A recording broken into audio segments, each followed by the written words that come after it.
യേശുപ്രവാചകൻ 58:11. കർത്താവ് നിന്നെ നിരന്തരം നയിക്കും, മരുഭൂമിയിൽ നിനക്ക് സമൃദ്ധി നൽകും, നിന്റെ അസ്ഥികൾ ബലപ്പെടുത്തും. നനച്ചു വളർത്തിയ പൂന്തോട്ടവും വറ്റാത്ത നീരുറവയും പോലെയാകും നീ. നിന്റെ പുരാതന അവശിഷ്ടങ്ങൾ പുനരുദ്ധരിക്കപ്പെടും. അനേകം തലമുറകളുടെ അടിസ്ഥാനം നീ പണിതുയർത്തും. പൊളിഞ്ഞ മതിലുകൾ പുനരുദ്ധരിക്കുന്നവനെന്നും ഭവനങ്ങൾക്ക് കേടുപോക്കുന്നവനെന്നും നീ വിളിക്കപ്പെടും. സാപത്തിനെ ചവിട്ടി മെതിക്കുന്നതിൽ നിന്നും നിന്റെ വിശുദ്ധദിനത്തിൽ നിന്റെ ഇഷ്ടം അനുവർത്തിക്കുന്നതിൽ നിന്നും നീ പിന്തിരിയുക.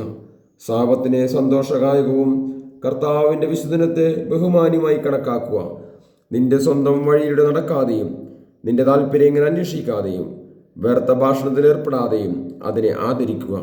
അപ്പോൾ നീ കർത്താവിൽ ആനന്ദം കണ്ടെത്തും. ലോകത്തിലെ ഉന്നത സ്ഥാനങ്ങളിലൂടെ നിന്നെ ഞാൻ സവാരി ചെയ്യിക്കും. നിന്റെ പിതാവായ യാക്കോബിൻ്റെ ഓഹരി കൊണ്ട് നിന്നെ ഞാൻ പരിപാലിക്കും.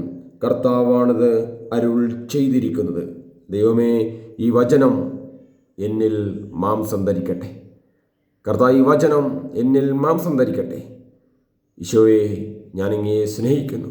ഈശോയെ, ഞാനങ്ങയെ സ്നേഹിക്കുന്നു. ഈശോയെ, ഞാനങ്ങയെ ആരാധിക്കുന്നു.